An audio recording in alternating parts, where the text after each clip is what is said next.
whole mega city in a, basically a carton-sized apartment living over a Target or something, or inside of a Target or a Walmart, as I said several years ago. It's actually coming true now. There's actually Target cities.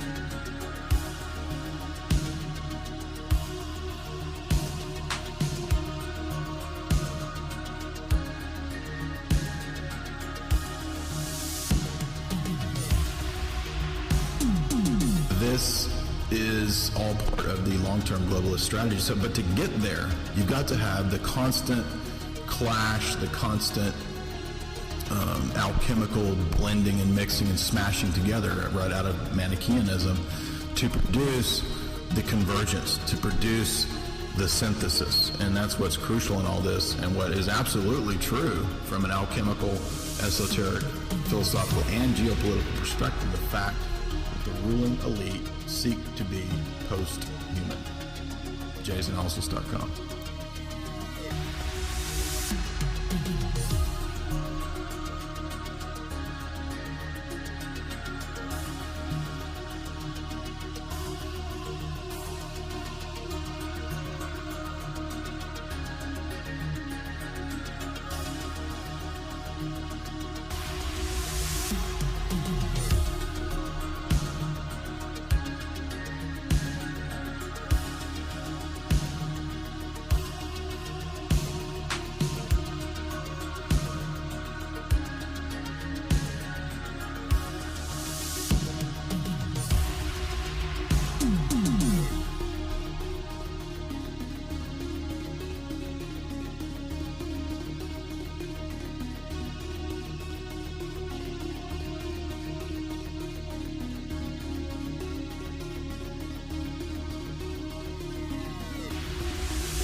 Can't try to fix today's problems politically. And this is what so many people in alt circles and alt-right and alt-whatever and alt-media, they all seem to think that there's like a political solution to man's problems.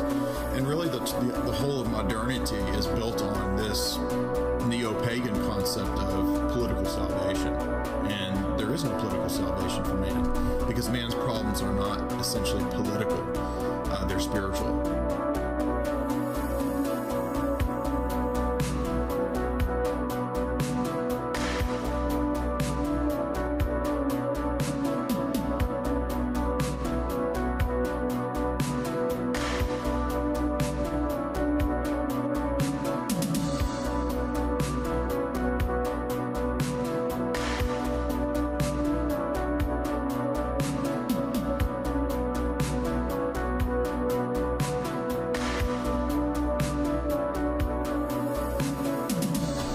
Hierarchy of how man views himself in the world has been inverted. I've covered over and over and over the white papers that actually discussed how to invert and subvert that, changing images of man, things like this. So what has to happen is that the inversion has to be reverted back to the way it needs to be. And that means that first and foremost for man, it is spiritual issues. Those come first. Then we have the things like the philosophy and the family and the social issues and things like that. That comes next. And race or ethnicity can be classed as part of that. That is, in other words, you caring for your people is just a broader extension of the family, the tribe, the nation. Right. It all depends on what we mean by these words and these terms. Now, America and Americanism is the first attempt at a completely propositional nation. And this is well known. This is not debated in political theory. I think even Abraham Lincoln referred to it that way.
Jay Dyer of Jay's Analysis.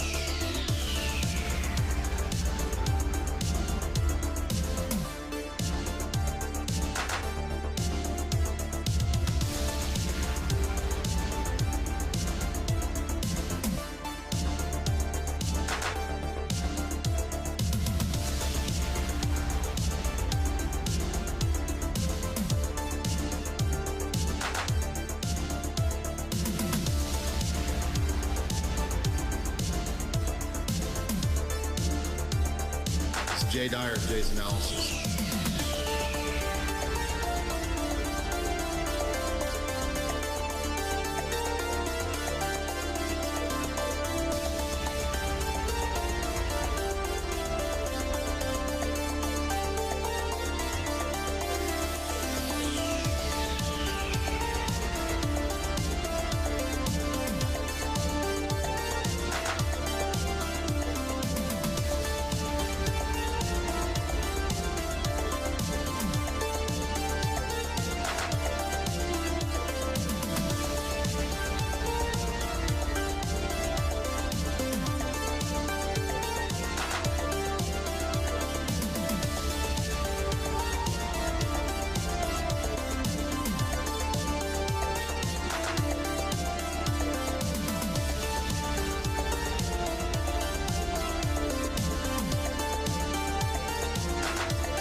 Jay Dyer of Jay's Analysis.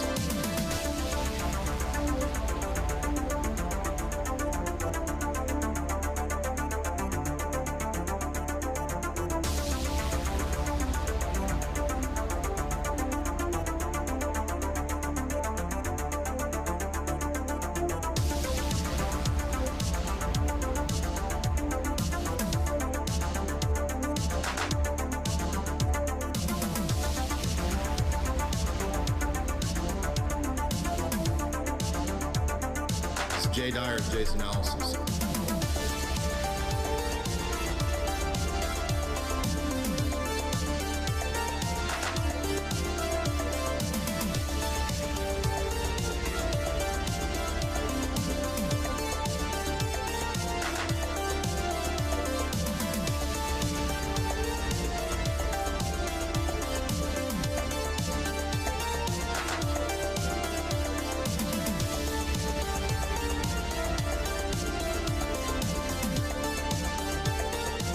Jay Dyer's Jay's Analysis.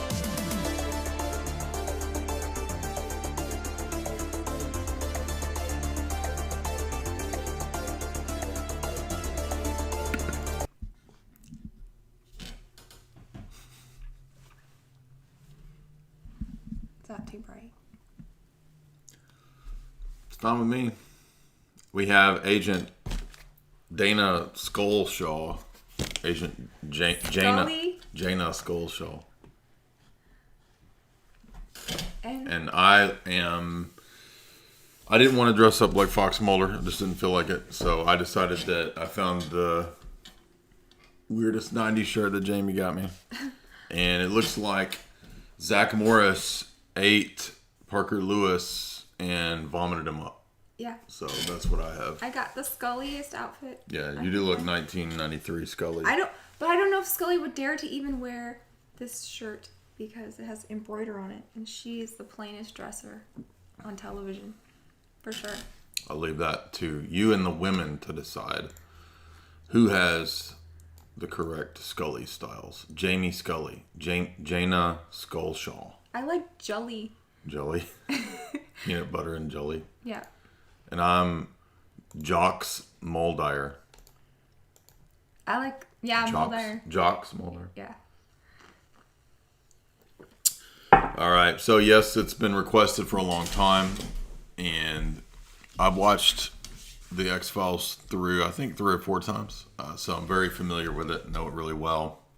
Of course, you always see new things in a show with that many episodes. Jamie's seen it, I think, through at least once, and then maybe many of them twice. So I did not watch X-Files at the time when it was on. It was during a period when I didn't watch TV. And I got into the X-Files around 2007, and I just decided immediately that I liked it, and I dove all in. So I went into the whole series within one summer in 2007. So, been a big fan ever since then. You watched all the X-Files in one summer? One summer, yeah. Dang. I just knocked them all out in a row. I remember watching it in the 90s on TV, and they would advertise it heavily, and then they would also advertise aliens stuff, like Alien Autopsy, premiering after the X-Files. Like, I remember that VHS of the Alien Autopsy, and I was like, that's always the fakest looking thing Secret of all time. real footage from Area 51. It's like, premiering after the X-Files. It looks like on a Fox. Halloween costume that the poor kids wore. Yep. And maybe I was a poor kid who wore that alien costume. I'm just joking. I was always Dracula. I was Dracula like 5 years in a row. So I was never going to be. I was never going to be. I don't know why. I always thought Dracula was cool, but I was never going to be an alien. Aliens are, again, we all know that, right? Oh yeah. So yes, somebody said they watched until Scully got pregnant. The worst storyline of the whole thing is Baby William. I hate all the Baby William episodes. They are the worst. But what we decided to do tonight, we had to narrow it down. We'll talk a little bit about this overall story arc. But we picked our top 10 or so, maybe 15, and we want to talk about the movie because the movie does have a lot of relevant weird things in it. It's definitely got some predictive, programmistic elements. X-Files is one of those shows that has everything. Like every conspiracy theory of the 90s and 2000s you can find. They made a show of it. Even to the Richard Hoagland face on Mars. Yes, it feeds on boomer conspiracy land, right? So UFOs, JFK. There is actually one JFK episode. And then the rest of it, all the UFO stuff is... Yeah. I don't particularly find the UFO thing that fascinating. I mean, it's interesting in one element. Typically at Jay's Analysis, we believe that relates to high black ops technology. There are aliens. I mean, there are demons, and so in that sense, we could say perhaps that an element of this phenomena relates to the spiritual realm. We've covered Father Seraphim Rose's book, as you guys all know, so you can go listen to the show on that. The Orthodoxy and the Religion of the Future, but. As you know, there's an overall story arc, and there are Monster of the Week. And there's a few little vignette kind of mini stories here and there in the midst of X-Files.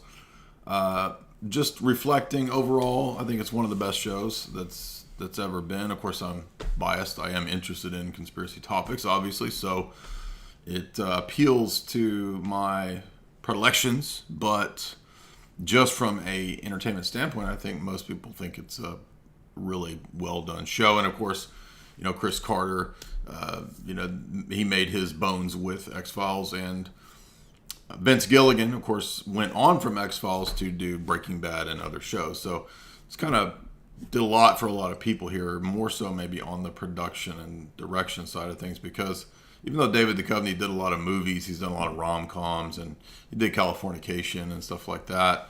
And Scully's done a few TV shows. They didn't really attain like A-list status. You know what I mean? Like they. No, they're like B+. Mm-hmm. Yeah. And of course, Mulder did go on to do music. Come hell or high water. I love that song. Is goofy. Baby, the flood's in. What's that called? Multiple choice. Highway to hell. I don't know. Highway to hell water. Highway to Mulder. David Duchovny. Look up David Duchovny's Highway to Hell Water. Hell or High Water. Hell or High Water. Yeah. That's a funny. It's an awesomely bad song. Yeah. It's multiple choice, baby. And you're all the above. That's what he says, right? I know. It sounds like Bob Dylan meets the Wallflowers meets I don't know what. But all right, let's get into it. So we're going to start with not so much the story arc right now. We're going to touch on the story arc in the second part. There's so much in X-Files. It's 200 plus episodes. There's the recent seasons, which do have a few. The Mandela Effect episode was funny. It was comedic. The Joel McHale episode in the new one was pretty good in the sense that it actually did lay out real conspiracies if you watched that a couple of years ago. But let's start with some of our favorite episodes. One of the first that stands out when I was watching the show, I really liked Gender Bender. And the reason I liked it was because who would have ever thought of putting an Amish cult that's actually aliens that can change their privy member, right? You can grow a pee-pee or lose a pee-pee.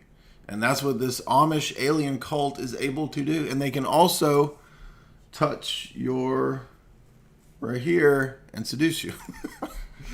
And so the Amish boy seduces Scully and almost makes it to third base with Scully. And Mulder got jealous. Mulder got jealous and came in and bopped him a little bit of Amish alien on the head. Yeah. And things got weird. And then the Amish cult leaves. But first interesting thing about this episode is that it starts at you see a club, like a rave. Were you in the 90s? I was in the 90s. This looks like a rave shirt. Right? They had raves, and there's a club, and the guy who will play Krychek is at the club, interestingly. And because Chris Carter has a tendency to reuse actors. So a lot of the people who will play kind of the minor roles in different episodes will pop up later on as, kind of major figures. And of course, Krychek will be a major, overall a villain, kind of the opposition to Mulder. But it's Krychek that's there. Unfortunately, he's duped. And he's right next to a giant painting that's H.R. Giger on the wall. And there's an all-seeing eye. So that's bizarre. So a weird mix of the all-seeing eye, H.R. Giger, of course, who was a committed Satanist, and this rave club, and Krychek gets duped into being I don't know, what is it they do? They feed on the people, I think, in the sexual act, something like that. Amish alien cloning, alien DNA engineering. Right. They synthesize pheromones somehow. and they mine clay to do something with... The aliens are doing something, creating humans or cloning or something. I don't know, but... what does this say? Amish alien cloning. They've intermarried for years. So this is... Scully's analysis is that they're inbred Amish, and they have been doing this for many, many years, and that is the result of their weirdness. And Mulder says, no, they can actually genetically engineer their own peepees, and Mulder ends up being right. So we're kind of, this is early on one of those crazy episodes where we're starting to realize do you know that... what season this is? 1. Oh, okay. We're starting to realize that, like, Mulder's usually right. Yeah. Scully is so skeptical. She's like a pathological skeptic, and it's already beginning to annoy you because you're like, all right, by the end of season 1, you've seen freaking monsters, you've seen a leech man, you've seen the Jersey Devil, you've seen aliens, and you're still a skeptic? Come on. Yeah. This is the season where they're figuring out they have terrible chemistry, but they keep getting jealous of each other. Mm-hmm. Like every time Mulder gets hit on, she gets mad. Mm-hmm. And when that happens, he always gets jealous, but they never hook up. Not early on, no, they don't. But this is where the show is really getting its legs. And so, even though it's not part of the story arc, it's just one of the many alien narratives that do pop up. And this is really the episode that sold me on the show. I thought this was so wacky that this is great. An Amish alien gender-bending cult. That's great. And, of course, it ends with the cult getting away in their alien craft. And the camera sort of pans away, and Mulder and Scully are standing in the midst of the worst crop circle you've ever seen. Like, it looks like they literally trampled it out there drunk overnight. I mean, it's like not even a circle. It's like looks like an egg or something. But yeah. So, and if you don't know, of course, the premise is that Mulder and Scully are, Mulder is Spooky Mulder. He is the classic profiler who focuses on occult crimes. He studied at Oxford. He's the genius detective, but he's out there because he believes in aliens and demons and pretty much everything, right? Like Mulder doesn't have a governor or a filter for anything like being bullshit. There's no bullshit detector, right? So he just kind of believes everything, but he's always right, which is interesting. And one reason I never watched the show is that I thought the show was a debunking show. Like I thought it was like Michael Shermer's show, or like a Neil deGrasse Tyson show to debunk everything. So I never watched it, never knew what it was until very late in the game, 2007. But anyway, so Scully is then tasked as the basically tattletale squad to watch Mulder, keep tabs on him, and report back to the higher-ups.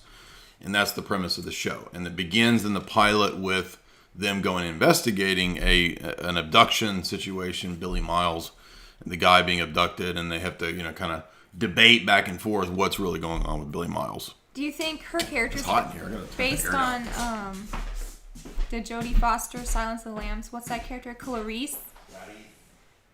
Do you think Scully acts like Clarice? Well, both of those are around the same time. Silence of the Lambs is 91, 92, and then, X-Files begins 92, 93. So I wouldn't be surprised if they didn't draw inspiration for Scully from various, kind of female FBI people. That's probably the most famous one that I could think of. Mm-hmm. And they do seem they kind of act similar. I mean, Jodie Foster tries to be this tough, rational male, right? Mm-hmm. And she's not swayed by emotions, and then Hannibal Lecter pushes her buttons, right? As every serial killer does. That's what a serial killer does. And all of the serial killers have a thing for Scully. Yes, that's another funny theme in the show, is that Scully can never find an actual dude, right? Like her job and she's the most normie person ever. Like she totally buys into anything the system says to the most annoying degree. Yeah. Right? Oh, but yeah, every guy she ends up with is just completely out to lunch, dude. Mm-hmm. Yep. To the point of it being basically nothing but serial killers. So anyway, Gender Bender really hooked me. That was one of my favorites. This one was it was on my list, but you also suggested this one. So we'll move to the next one, which is Sanguinarium, which is season 2 or 3, maybe 2. Mm-hmm. And this is where we have another occult episode, right? So a lot of the episodes that I find to be more appealing and interesting aren't the alien arc story. It's the standalone occult stuff. Those are really good episodes. And this is the one where it's Mulder basically. We have an opening sequence of a moon, and this is about plastic surgery, which is interesting. You wouldn't think this would be that cool. It's like plastic surgery, who cares? But it ends up being this team of doctors who are essentially satanic, right? And one of them is especially satanic, right? This is the one about the they were doing there's a nurse, there's a doctor who's killing people through plastic surgery. I remember what it was. And he's drawing a pentagram, a magic circle, and what? Yeah, when he the witch kills. nurse is fighting him in the astral plane. So it's like there's a good witch nurse who's fighting the bad plastic. Right, she's R-Wade. That's what I was about to say. Plastic surgery doctor who steals people's youth or something like. Was that what it was? Yeah, he basically can change his face over time through plastic surgery to be somebody else. And that's how he's getting away with his crimes. Yeah. He just moves on to another hospital. Yeah. But the doctor, or the nurse who's doing her magic battle with him is R.E. Waite, right? And that's the famous magician Waite. A.E. Waite, the tarot card. Yeah. W-A-I-T-E, right? Yeah, that guy. Yeah. And so at this point, I started noticing that they are drawing on quite a bit of pretty hardcore occult and satanic stuff in a lot of these episodes. And the bad guy actually here, if you noticed, is the guy who plays Ben Horne in Twin Peaks. So that was an interesting crossover there. There is multiple crossovers between Twin Peaks and X-Files, not explicitly, but Agent Diane, aka the Mulder character, which is pretty funny. That's an obvious crossover here. But so this ends up being a magic battle, and there's references to things that occur, in like possession cases where people vomit up things like nails and she did that. That's what I'm saying. So that comes up, which I thought was interesting. And there's this that whole, if you remember, it was Crowley had a battle with who? With the Golden Dawn people. Mathers? There was a magic battle, between him and Samuel Little McGregor Mathers. Yeah. Is that right? Yeah. So I think this episode is playing on all that, which is kind of goofy, but she uses sleeping pills made with belladonna. That was interesting. The Golden Dawn, so when she does her rituals, is very reminiscent of the Golden Dawn. We notice that, if you remember, when she starts chanting. And you think it's her, right? You think she's the one that's doing the occult crimes, but it's her doing her magic battle against the sorcerer, right? Mm-hmm. Let's see, something about voodoo. Oh yeah, spitting up of nails. I mentioned that. Evil Ben Horne levitates. Oh yeah, he can levitate. I forgot about that. It's the solstice. Did you mention why the solstice is such a big deal? Like, why is it those days that are supposed to be important? I guess it has to do with astrology and the placement of where the sun and the earth is, mm-hmm. and like the length of the day. So there's like solstices, which are the long and short days, and equinox, which are the equal days.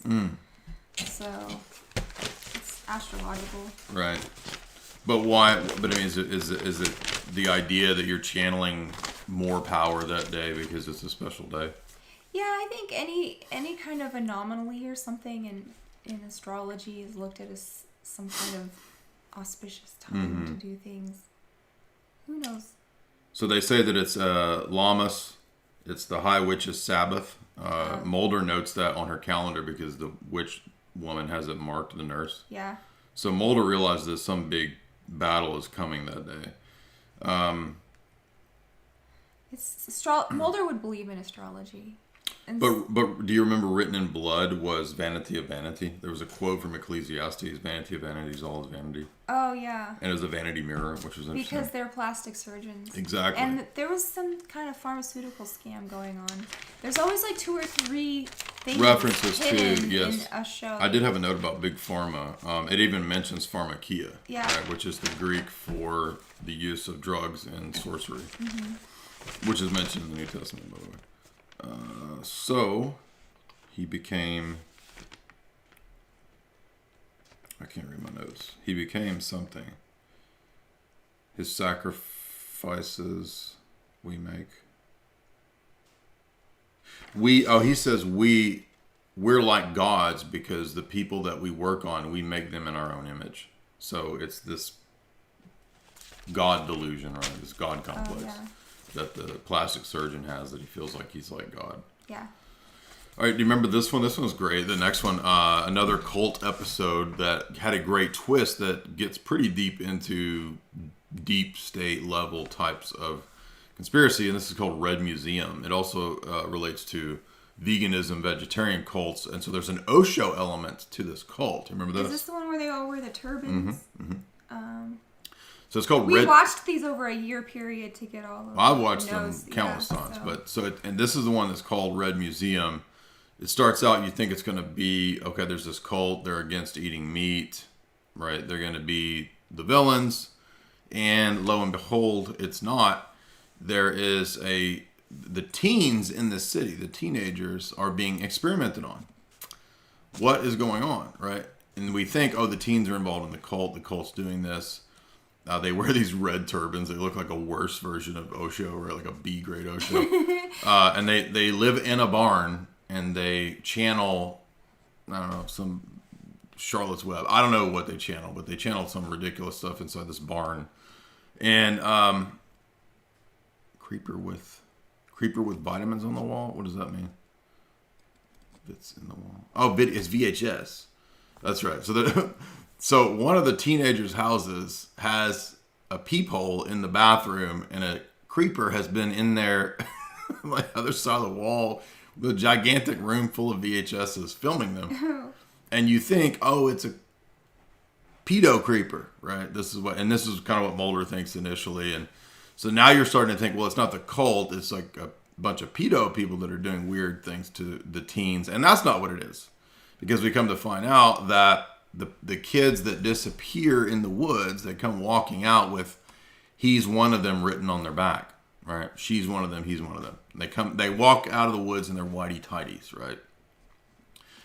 And as it turns out, this is pretty fascinating.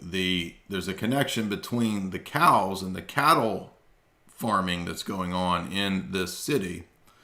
The ranchers and big pharma and the government that are experimenting on the teens by injecting the cattle and the teens with various growth hormones, DNA, RNA altering stabbies. This episode is about stabbies.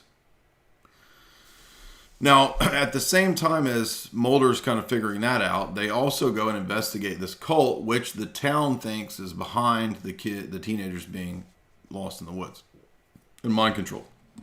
And that's basically what's going on. The teens are being mind controlled. And so they go to this cult, and it's a vegan reincarnation cult where you go and live in a barn to meet Odin. And it's the age of Aquarius. And the guy sits there and channels on Windows DOS. He types on Windows DOS the messages of Odin. It's like, this is the most cafeteria nonsensical religion, like of just picking, like, let's take a little bit of Osho, let's throw some Thor and Odin in there, let's get some veganism in there, right? Let's wear a turban, okay? It's just this preposterous cult, but they do have the Age of Aquarius thing going on, right? And then he talks about reincarnation and your past lives and all this bullshit. What does this say? Scully it's Scully's worst of all one-liners. Tied with Dave Coulier. Tied with Dave Coulier. Jamie cracks up at how bad Dave Coulier's comedy is. He's definitely up there for the top, like, not funny. Particularly if you watch, what's the show? Full House. Full House. Like, isn't he a comedian on there? Doesn't he have puppets or some shit? He's like, cut. That's unbearable. It's so bad. And Scully, 90s. Yay, Scully tries to be funny throughout the show, and she's terrible. But it's actually funny because she's not in the slightest bit funny. She's the driest of all dry one-liners. And they're not even clever. They're just... No. She thinks saying something obvious is a one-liner. Mulder. Mm-hmm. Come on, Mulder. Let's see. More teens end up tripping balls out in the woods, coming out of the woods in whitey tighties. Mulder starts to think they're demonically possessed. Then it turns out that they're being drugged with scopolamine, which is a real drug, which does relate to mind control and these kinds of things. And no, it turns out the guy in the house, the creeper, was staring and recording them, not because of sexual stuff, but because he was tasked with this by Big Pharma, the elite, right, to study the effects of the drugs being given to secretly these teenagers. So, sucks to be a teen in this town. Right? That will actually. It sucks to be a teen in the X-Files world in general. Pretty much. They don't fare well at all. They gonna usually end up dead or experimented on. We're going to talk about the high school one, right? Mm-hmm. Okay. I think it's in here. Ryan Reynolds is in that, remember? Early Ryan Reynolds before he was famous. The Meat Eater cult will be... The cult believes... One of the reasons that you think it's the cult, which I did like, was that they have this apocalyptic idea of genocide through cleansing the world of all the meat eaters. So this cult, I'm not joking, this was interesting because this is 1993, I think, 4. And this is Extinction Rebellion. The Extinction Rebellion cult is just like this cult. It's almost like a copy, like out of this episode of X-Files. It's pretty wild. But, let's see what happens. Mean teens. So the teens are going crazy too, by the way. Right? So there have been 7 rapes amongst the teens. They're going wild, genetically modified teenagers.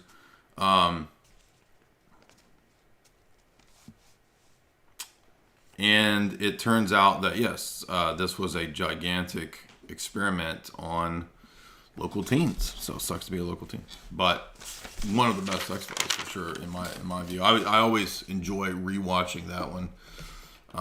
Chaco Chicken is a classic, too. We'll talk about that one. We've covered that in the past. But what did you think of Red Museum? It's good. And like any X-Files, it has so many threads to follow at the same time. And it never ties up till the very end, and you're like, oh, that's what was happening? What's up? We got almost 400 nerds. Welcome, everybody. Be sure to hit like and share. You can support the show through the super chats. If we're forgetting something, if we're missing something, if you have a favorite episode that you want to discuss or mention, feel free to put that in the super chats there. And you super chat now through Streamlabs, so the link will take you over to the Streamlabs page. And there you can put in your question and it will pop up for us here on the screen. And we'll get to those here in a little bit. But let's see what's next. Dreamland. Dreamland 1 and 2. Do you remember this? This is the one where Mulder changes consciousness with that guy from the NSA? Yes. And he ends up being a normie boomer dad. Yes. This calls for more jackets. She has a collection of Scully jackets. We don't do cosplay to Mulder and Scully, in case that's what you're like. Why does she have all these Scully outfits? All these hand-me-downs if you don't get to play? But they're hand-me-downs. Scully has more jackets on at one time than any other character. Yeah, she usually has like 3 at a time. X layers, as in 10 layers. Yeah. So is this also Scully-esque? Maybe when Scully's going to be grilled by the committee. Yes. Like, because she gets grilled by, FBI committee 3 or 4 times when they shut the X-Files down like 5 times in a row. Mm-hmm. So, yeah, she would wear something a little more official like that. So this is interesting because this episode hints at the Philadelphia experiment, this mythical idea that, the Navy did these projects, or the Deep State, NSA, what they all did. They did these projects about teleporting a ship from one place to another, and it melded some of the sailors into the ship, right? And so this actually comes up many times. Philadelphia experiment. That's what I just said. Yeah. This comes up multiple times in this episode where people are very unfortunate. If you're a townsfolk or a teen or a run-of-the-mill bumpkin, you're not going to fare well in the X-Files universe.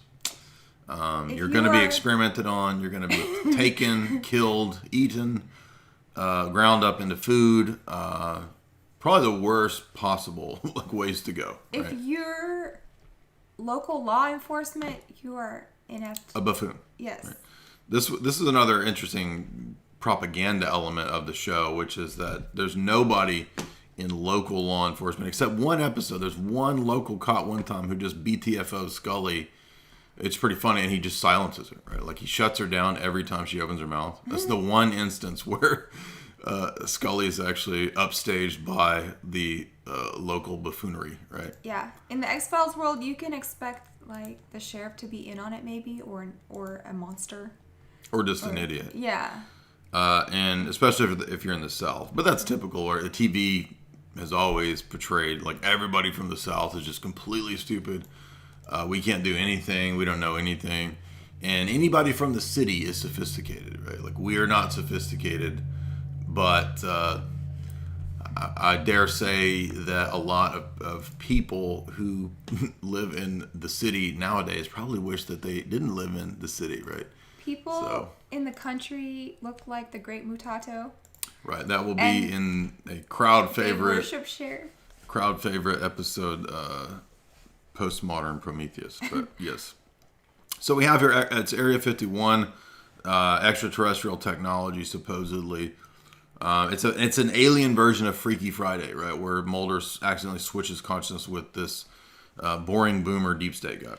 But he's kind of instead wild. of the Bermuda Triangle, I call it the Boomer Triangle. The guy's kind of wild, so like he's all flirting with the Scully and the people at the Well, once he FBI. realizes he's in Mulder's body, Yeah. he's not like a just Mulder chunky is not boring boomer acting anymore. like Right? himself. Mulder starts getting frisky with Scully, right? Yeah. It actually mentions, I think, Majestic, MJ-12. Now, I believe MJ-12 itself is a psyop. MJ-12 is kind of the origin of this nonsense narrative that the government is hiding the secret about aliens and UFOs, when, of course, there's no narrative that better serves the deep state than the existence of aliens and UFOs. It's a complete bullshit narrative that 1968 Brookings Institute document says, in Brenda Densler's book, says was created by the deep state. Right? It's a white paper that talks about using an alien mythology to dupe people. What is those documentaries we watched in Austin? Mirage Men. Yeah. So it mentions the MJ-12, the Majestic program of, we got to secretly study this UFO phenomenon because it just happens to occur right at the same time as all of these movies promote aliens and all this science fiction promotes aliens, and the aerial technology just happens to advance to the point when we can actually kind of do things like Foo Fighters and whatnot, right? That's when the aliens show up. Yeah, sure. Right. I mean, just go look at that Roswell crap with the frickin' tinfoil. I mean, that's the dumbest, fakest thing I've ever seen in my life. Is those Roswell pictures? They're so stupid. The alien autopsy. It's obviously is the dumbest bullshit. thing. It's equal. It's equal to Roswell. They're both that puppet dumb. laying on the gurney, and they're like dissecting it as if it was a real. That cracks me up looking back at it. Philadelphia Experiment. So this, of course, features Men in Black very prominently, the mythology of the Men in Black and their appearance, right, at any UFO and alien abduction, sighting, blah, blah, blah. Again, I think that the creation of the alien narrative, the UFO narrative, requires sometimes the stagecraft of these kinds of things, right? Of Men in Black showing. I'm not saying there are no Men in Black. I'm saying that, government agents show up. So what? That fosters this stupid narrative. Just go watch Mirage Men. The whole documentary talks about, it's free on YouTube, by the way, right now, how this counterintelligence, Air Force counterintelligence, was involved long ago in picking dupes, quacks, to spew out the disinformation.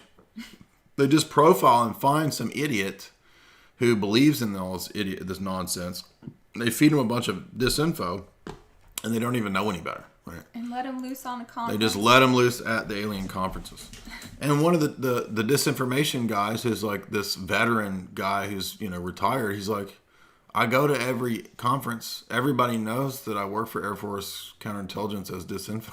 It's like he's just, but that's the thing, right? What is Mulder's poster? I want to believe. I want to believe, and that's one of the great philosophical, psychological insights to the show is that this is not just a show about monsters of the week, aliens, blah, blah, blah. It's a show about how humans believe what they believe and how they choose what they believe. This is very important because this is the most, I think, profound aspect of the show. It's not all the alien crap, but humans believe what they want to believe. So there is actually, if you're into the transcendental argument, presuppositionalism, this is a crucial element that we're not neutral observers, right? There's no neutrality. We typically choose the worldviews that we want, and that has a huge impact on what we believe and how we interpret the data. And conversion, right?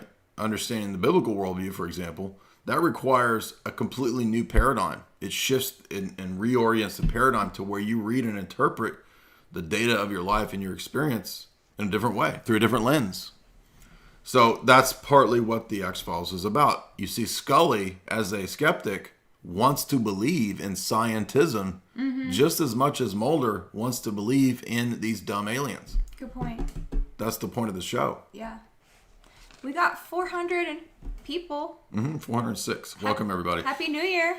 Be sure and hit like and share. What does this say? New Year's Day. Right.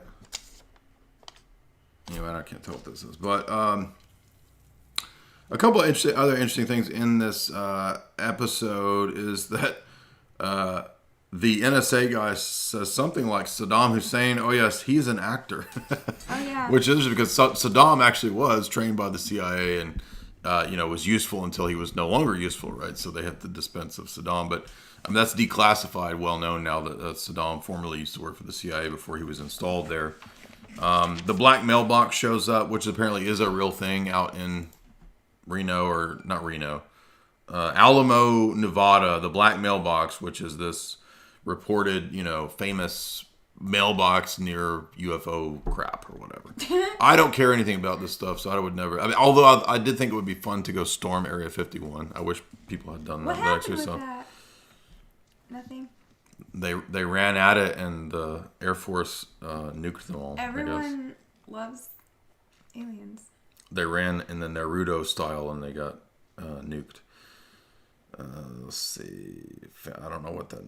I have a note, but I can't tell what it means.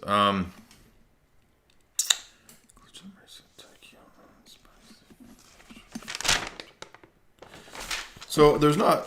This is, by the way, one of the reasons X-Files is really good is the comedic element. There's a lot of comedy in the X-Files, so it's not a completely serious show. And the Area 51. Dreamland 1 and 2 episode is also very comedic. So aside from that kind of like basic bitch level, standard stuff of NSA and Area 51, Roswell, that kind of crap, it's an entertaining episode. And season 5 actually has probably the most comedic episodes. If you remember the vampire episode with Luke Wilson where they're chasing the vampires, and the episode is told from two different vantage points, right? One, the first half is Mulder's version of the story, and then the second half is Scully's version of the story, and it's done really well. It's one of the best episodes in my view. Remember that one? Mm-hmm. Next, let's talk about Arcadia. This was an interesting later episode about kind of satirizing the suburbs and the fact that planned communities are very cult-like, right? If you've ever lived in a really strict planned community, a really planned kind of neighborhood, suburb, they have these, some of them have crazy laws, right? Yeah, HOAs and... Jamie and I went down to Celebration. And Celebration was one of the earliest Disney versions of these planned communities. Yeah. Celebration has this really bizarre, wild, weird history, as you can imagine, being Disney related. Remember what the church on that property was called? Like Church of Illumination. Illumination Church. What the heck? right? Well, that's the church Right. at that area, but Yeah. in downtown Celebration, Walt had this vision of it having no advertising. So it's almost like a perfect 50s era city. Yeah. And it's actually a positive, right? You don't see giant billboards for, French fries and garbage and shit everywhere. You see, basically a normal looking city. It doesn't look junky. But the houses in the whole area have fake second stories, right? And fake frontispieces. It's very bizarre. It's weird. It's like living in Disneyland. Do you remember when we got out and to get a cup of coffee? and everyone is weird there, man. You feel like everyone's staring at you. They don't want you there. And because it's actually it costs a lot of money to live there, even though these houses are weird and fake. That's probably the most Look it up. I'm not lying. uncomfortable cup of coffee I've ever drank in my whole life. And so I'm guessing that it's like Arcadia. This kind of a place inspires a cult, and not occult, but a cult, right? Like you're living in a city that's a cult, right? Yeah. I have a quiz question for you. What? What was their name? Their fake name? It's in our notes, but it's a TV show that I never watched. You know it because I've never watched it. On long road trips, we do X-Files trivia. And Psych. And Psych. Off the top of our head, it's the Petries. Remember Rob and Laura Petrie? Petri dish. Yep, like a Petri dish. But that's on the Dick Van Dyke Show. Is what this okay, is. so I never watched Dick Van Dyke, but so Mulder and Scully are infiltrating. Americana. They're infiltrating this perfect suburb, and they're wearing, like the polo shirt and the, whatever. Well, actually, Scully looked kind of like that. I think, yeah. And so this has Kubiak. Oh, Mulder was wearing with the sweater over his shoulders, rolled up. With a polo, right? I hate. So it's a planned community. It's called Arcadia, and it's a satirizing of suburbs as a cult. Mm-hmm. And of course, yes, there was the planning of those communities. Very bizarre, very corporate, very weird. And they do have all these weird laws. And so the guy who runs the HOA is the cult leader, and he's into the occult. And in this episode, he's able to summon a tulpa, right? So if you just heard last night's show, you know what a tulpa is. Go listen to the Tibetan Buddhism Empty Man analysis, right? Twin Peaks, a tulpa. And the guy who is the tulpa is the Kubiak, right? From Parker Lewis. So I got my Parker Lewis shirt on. If you remember Kubiak from Parker Lewis, that actor is the big garbage juice man. This is the big garbage juice monster. I thought he was the vet. Oh, does he get killed by the garbage juice monster? Yeah, he gets killed by him. Okay, excuse me. So the garbage juice monster kills Kubiak. Excuse me. And this is funny because the garbage monster he kind of lives underneath the planned community. So it's like these planned communities appear perfect, but lo and behold, they are full. They're on top of garbage. They're full of garbage under below. Garbage is right below the surface. Below the surface, yes. Exactly. So this is a very clever episode. It's got a good. If one little thing was off about your house, the garbage man would come get you, right? Like one little right. So it was like this, like a cult, exactly. Mm-hmm. Like you can't do anything without you'll get destroyed. It was like Celebration. Exactly. I can't read this note. Something tribal TV show. Something. He learned all this in Nepal. Yes, the guy that the HOA guy runs the cult and runs the city, and he learned all the mysteries. President of the HOA. He learned all the mysteries in Nepal. Right? Yeah. There's something to do with the Caduceus symbol. I forgot what that had to do with, but the deep dark underbelly of the suburbs. That's the point here. I like how Mulder's always trying to make Scully uncomfortable. Like, now we get to be married, wink, wink, and she's always like, huh? Mm-hmm. She hates him flirting with her. No, she doesn't. She pretends to hate it. She pretends to hate it. Mulder. What does this have to do with the case, Mulder? Every time he hooks up with an ugly chick, she gets mad. Remember? Yeah. That woman that turns into a dog who looks like a dog. Neither of them have good taste in. Scully's boyfriend was her professor. Yeah. And that was weird. A crazy tattoo guy. All right, moving on. One of our next favorite episodes, Field Trip. This one relates to Shrooms, man. This one is heavy on the hallucinogenic trip. Plays big in this. Again, relevant to last night. We think at the beginning of this episode, by the way, Roy from The Office is the guy at the beginning of this episode. Oh, yeah. So, young Roy here pops up, and he ends up dead with his wife, who is also from Twin Peaks. She's the redheaded woman who dates the old men in Twin Peaks. They end up dead, and we don't exactly know why. We think that it is a UFO, right? There's something to do with Roy sees these visions and flashes of lights. Mulder is on the scene. They're trying to figure out why this young couple is dead. Of course, Mulder says, "Oh, it's got to be UFOs, right?" And so this leads Mulder and Scully to investigating this field. And this is an interesting idea for a show, an episode. But the entire field is one gigantic underground mushroom growth system. It's one big biological, what do you call it when they're all connected? Like the roots are all connected. Ecosystem? Okay, whatever. They're all intertwined. It's one big thing, right? And this mushroom gives off a dust that makes you trip, and you kind of like pass out, right, and go into your trip. Oh, and then the mushroom swallows you, right? Yeah. So it's like a Venus flytrap meets and giant as it's shroom. Digesting you, it gives you your fantasies. Yeah, so it entraps you by dosing you super level with the hallucinogen. Is this the one where Mulder went to live across the street from Smoky Man in the same? No. Oh.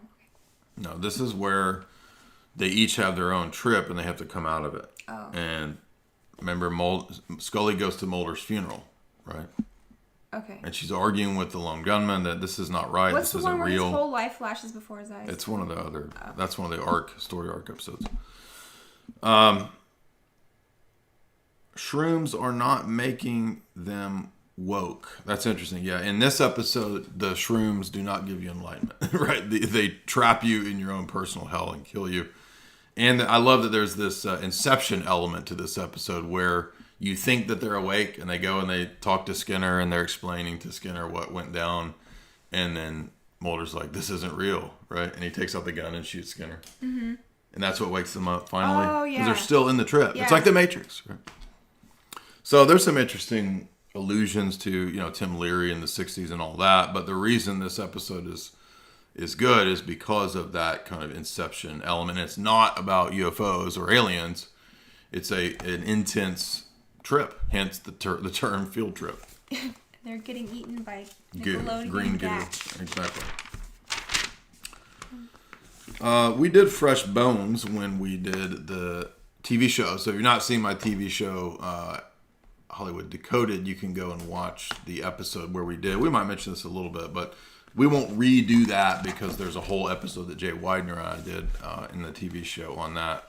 This is one of the ones that we both like a lot because it deals with the teacher one? Satanic ritual abuse. Oh, yes. This is one of my favorites. Die Hand die verletzt. This deserves a new job. Die Hand die verletzt. Yeah. The hand that kills. This one, I remember they played the trailer for it so many times that I'll never forget that teacher's eyes turning black. You remember when she does that? Mm-hmm. Yeah, she's Azazel. Yeah. She is the demon that requires human sacrifice. Yes. So you're just cycling through these Scully jackets left and right. If you would please support the show via the super chats. You can see they're right there on Streamlabs, so that Jamie can buy an endless supply of Scully jackets. I didn't buy any of these. These are all handouts from my Aunt Vicky. And there's... why don't you read some of these notes if you can read my handwriting, and again, my voice is going dry. I'm going to get some water. So you tell them about the hand that kills. Starts off with parent-teacher conference. Imagine a PTO conference of a bunch of Satanists. School emblem is a serpent and the what? Their school emblem is a serpent. Live free or die. Saturn. They're in New Hampshire. So this is like a school for like the East Coast elite. The school board are Satanists. Oh yeah, this is the one where it's kind of like that. What's that movie? The Faculty. This episode is like The Faculty. Kind of. Doggett's in that. Yeah. Hail the Lords of Darkness. So it's a serpent and a tree stump. So is this the one where the kids are in the woods doing a thing and the teachers are in this thing doing the thing too? Okay. And the girl is a victim of generational Satanism and satanic abuse. Is this the one where she freaks out at the pig? Scully goes to interview her and then they talk about the false memory syndrome foundation? Yes. Okay. Yeah. Right. Scully actually mentions the CIA created false memory syndrome foundation, which Dr. Orn, who was behind that, ended up being a complete demon. This guy was like arrested for mind control pedo level stuff. So that's all public record. You can go look up the false memory syndrome foundation. That was a CIA creation to debunk this ritual abuse stuff because it's real. I'm not saying every case, but I'm saying that this phenomenon is real. And we should all know that by now, given the news the last few years. This is just preposterous. But this is an old X-Files episode that covers this topic. Before, there was the Satanic Panic in the 80s, but this has a lot of detail here. She mentions that, Mulder, this is... she says the false memory syndrome. There's no evidence of this, right? Yeah. Oh, Scully and her skepticism. Teens experiment with occult and it works. Right. So they go out in the woods and they call forth the Lords of Darkness, right? It works. Yeah. And then the parent, teacher, faculty leaders of the town are the actual cult. They serve Satan. Mm-hmm. They perform the rites of Azazel, and in the Masoretic text, I think it's the Masoretic text in Leviticus 16 or 17, it actually mentions Azazel, right? So this is a demon of the wilderness. If you watch that movie Fallen with John Goodman, Denzel Washington, that's Azazel is the demon in Fallen. The pigs are like demons. Right. Because of... Jesus sends the pigs are unclean, and then Jesus sends the legion into the pigs. Yeah. So it's referencing the Satanic Panic, but again, as you can imagine, X-Files is throwing the twist, and it's not fake, it's real, right? Azazel is real, and the girl who tells the story of being from a generational satanic family tells the truth, right? And Mulder eventually confronts the dad, and the dad's like, yes, we're generational Satanists. Sharon is a breeder. Oh, so she tells that story. She's a breeder. Yeah. That little girl says they raised me and gave me an abortion and took my baby, and so I can breed more satanic ritual babies. But they do... Well, she says that they're used for sacrifice. Yeah. And by the way, John of God, this kind of stuff has all been in the news. They mention do what thou wilt. Yeah. In this episode. Yeah, I mean, there's quite a few fairly, real, quote unquote, occult elements here. Is this the one where the snake comes out of her mouth? Yeah, that's good. What else? Man is an animal. He gives the, Levian philosophy that man is just an animal. Azazel ends up killing the adults at the end who worship it. So the irony here is that when you worship the devil, he kills you. Right? I mean, people think... like the devil's going to be honest. I mean, why do you think? So you make a deal with the devil and then he screws you over and you're surprised? Yeah. Really? Yeah. I mean, what did you expect, dude? It's like no honor amongst thieves, right? David, what does that say? Like reptilian. Oh, because the Azazel is reptilian, right? The Cheta Uri, full of sensuality. What does that say? Lotion is auto creepy. Power. Creepy. Lotion? Lab. I don't know.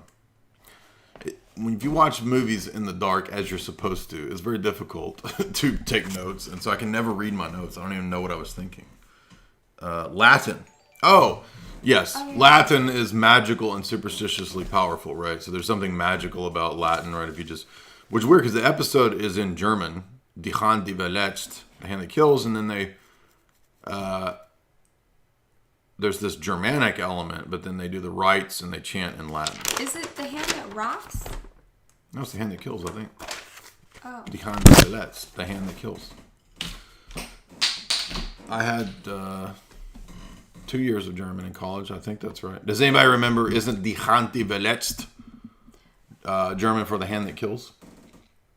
I thought it was about the rocking the cradle. The hand that rocks. Okay, never mind. I mean, I may be wrong. Okay. I don't remember. I mean, I took German in college 10 years ago, so I don't remember half of it. Where are we? The people in the chat will know. The chat knoweth all. The chat knoweth all.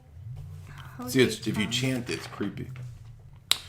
So I like Syzygy better. I mean, Jose Chung is good, but it's a comedic one. It's the one where he comes to write the story, remember? And so it has actually a significant discussion of MK Ultra in that episode. It's a really good episode. And then Jose Chung comes up in Millennium. He has a whole Millennium episode. But let's hold off on Jose Chung because it's usually one of the top 5. People say it's one of the best of all the episodes. Okay. But let's do another occult one, which is fun. Syzygy. Remember this? Syzygy is a planetary alignment? Latin is intertwined with paranormal and occult because of the history of Latin in the Roman Catholic Church. So in the West, around the time of Jerome, right, in the 4th century, Latin had become the vulgar language of the empire in the West. And so you have exorcism rites typically done in the West in Latin, right? So it just took on this aura of being like a magical, mystical language, right? And so when occultists and Satanists later would mock the Mass or the Divine Liturgy in the West, they would do a black Mass and they would do it in the Latin. So it just sounds creepy.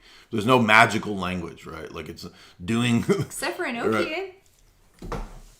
Well, I think that's a made-up language by John Dee. So that's, I actually think of all people, Jay Widener had the best analysis of Enochian. He said that it's not an angel language. That was a cipher that John Dee had as a spy for Elizabeth. Oh. So he could communicate with Elizabeth with that goofy cipher they made up. Yeah.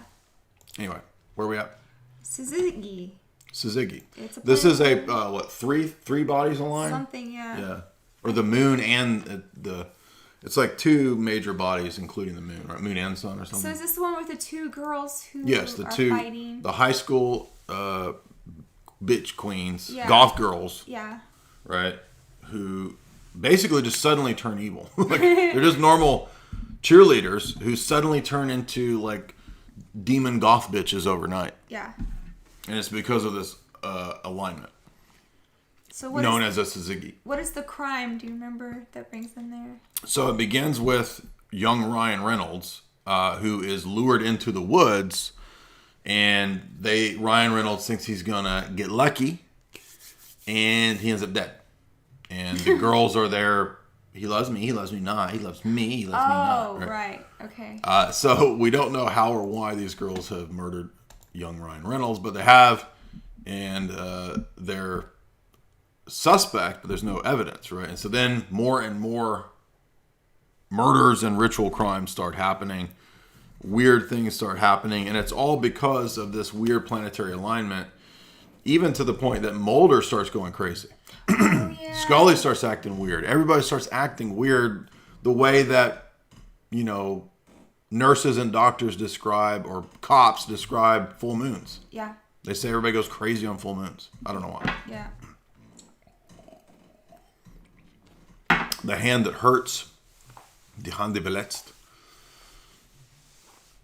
Are you sure it's not the hand that kills? That's kind of weird. The hand that hurts. I thought it was the hand that kills, but keep going. I can't read your writing. Well, try. Angry, satanic, panic, boom. Oh yeah, this is another satanic panic episode, right? About virgin? Sacrifice a blonde virgin. Oh. All right, so they believe there's a need to sacrifice a blonde virgin. I don't know what that means. Knife over baby. I don't remember that. Identical story. Black mass. Right, so the girls who are possessed are taken separately and told to tell their story to Mulder and Scully, right? and but they both have the same evil story, and they tell a story of a black mass, which is all made up. Right. But it's to throw Mulder and Scully off. Oh, okay. So this is the right. They're making it up. Now, this even mentions, this is interesting, this episode, I think, mentions the McMartin preschool trial. And if you know, this last year, that FBI declassified the files, and there were tunnels underneath the preschool. So I think that was correct. Remember Ted Gunderson long ago gave his lectures talking about the reality of Satanism and satanic ritual abuse. People said, no, this is just simply not true. But he was head of FBI over in California. So turns out it was Mercury in retrograde. It was all just weird. Oh, they go to see Miss Cleo. Like some fat version of Miss Cleo, basically. She's like, give me your credit number, your credit card. Call me now. Remember that lady? Call. What does that say? Salty? I don't know. No. Mercury retrograde. Oh, it accentuates their qualities, right? If you know nothing about astrology, but people talk about Mercury retrograde because it's supposedly like... Yeah, I know. Every year people tell you, well, Mercury's in retrograde. And it's like, they're ascribing all of these powers to Mercury. And so anything weird happening, it's Mercury's in retrograde. Yeah.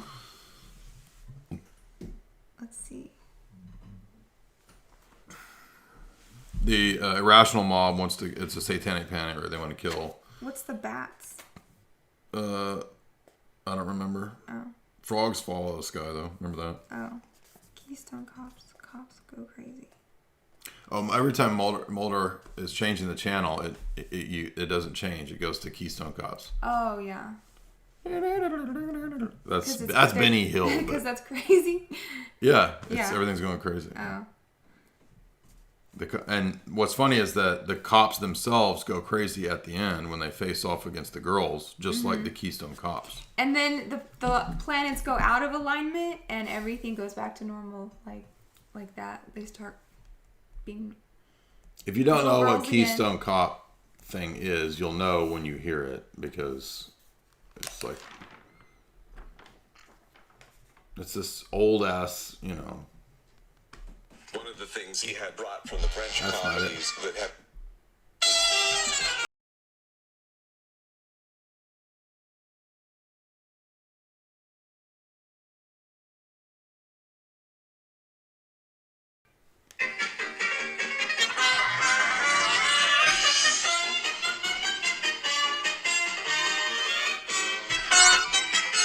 cops going wacky...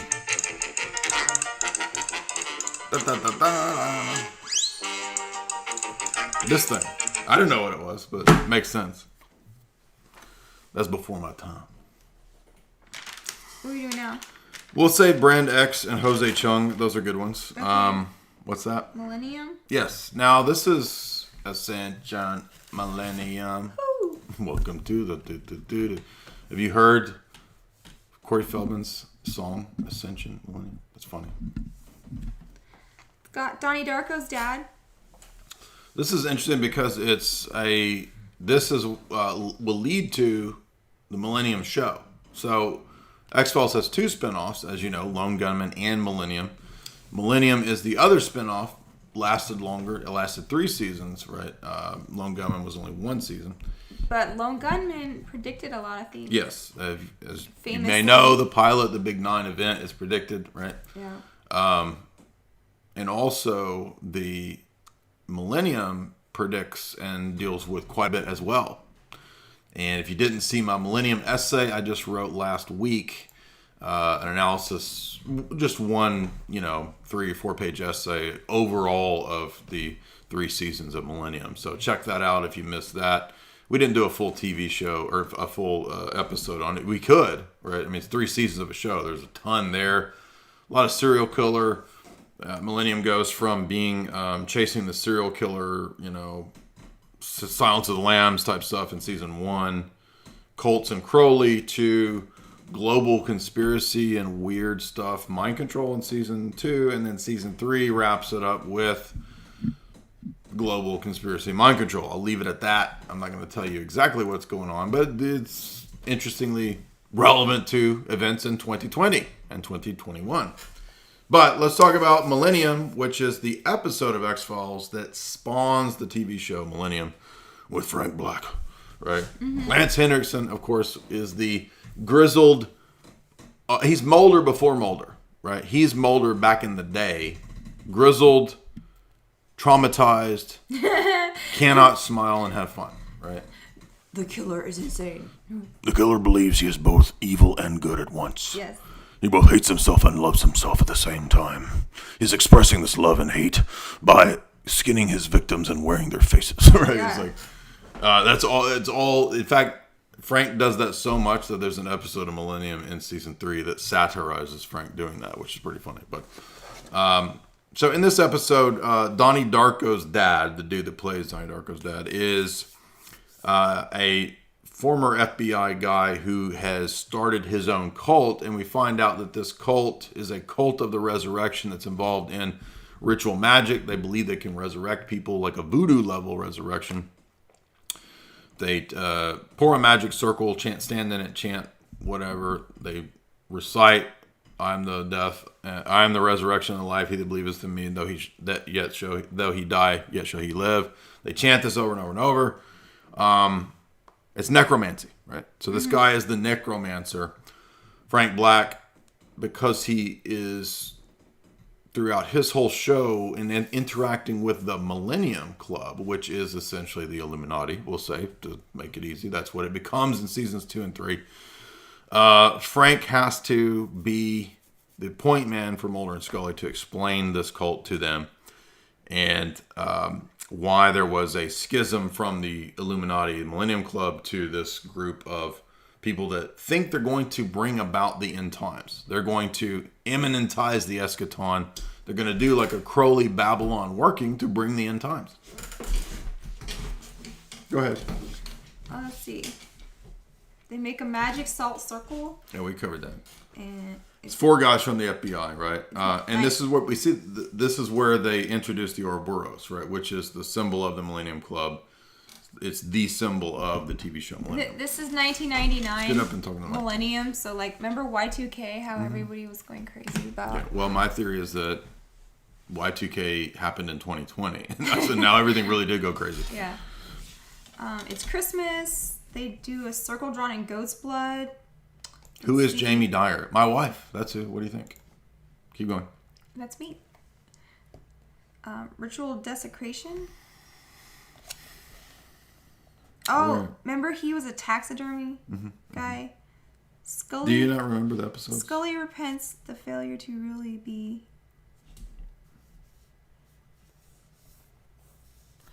So, well, I just said that, right? Yeah. Scully doesn't want to believe. Represents the failure to really be neutral with skepticism, especially in this episode, right? Like, yeah. In this episode, it shows that you can't be neutral. Scully's unable to be neutral in this. And she explicitly mentions many times that she does not want to believe. Mm-hmm. Even in the face, and this is interesting because even in the face of just outright evil, you will find these people who, like this, refuse to believe. I mean, who could deny the existence of evil in our day, right? I mean, it's everywhere. But you do meet these people who will refuse to believe that. But Scully will never think that authority could be evil. Like, all scientists are neutral in Scully's world. Mm-hmm. All doctors are... Yeah, it's all a myth, right? It's stupid. Yeah. Who actually believes how this? could they be the bad guy? They're a doctor. Right? To Scully. Ultimate skeptic. So, I mean, there's not a whole lot to... I mean, this does include a lot of ritual magic. It is very Babylon working, Jack Parsons, Crowley, this whole episode. But really, it's just a segue for the Millennium, the TV show. And if you remember 1999, this was so hyped up, right? Like, TV shows, movies, apocalypse crap, right? Like, end of the world movies, all these stupid things in the 90s, The Core, right? This kind of stuff. Everybody thought this Y2K. It was all about, oh, it's good.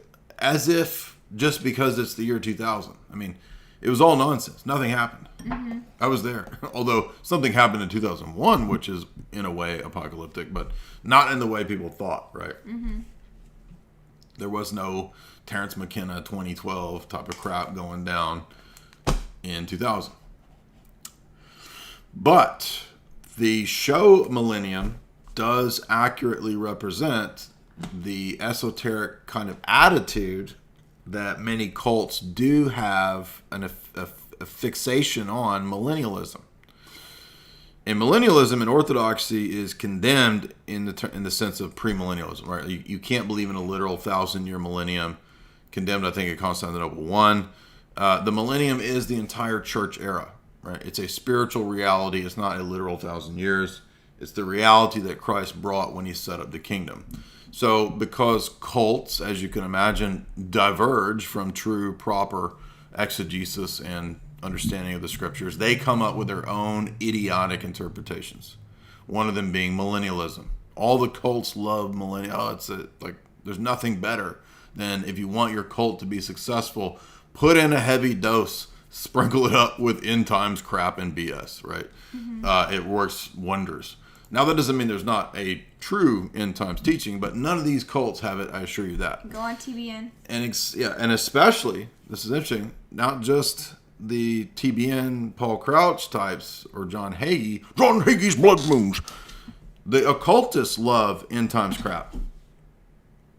Crowley and those guys thought that they were bringing the end times. They thought that the book of Revelation was a magical ritual document. Mm-hmm. I mean, just total nonsense. But anyway,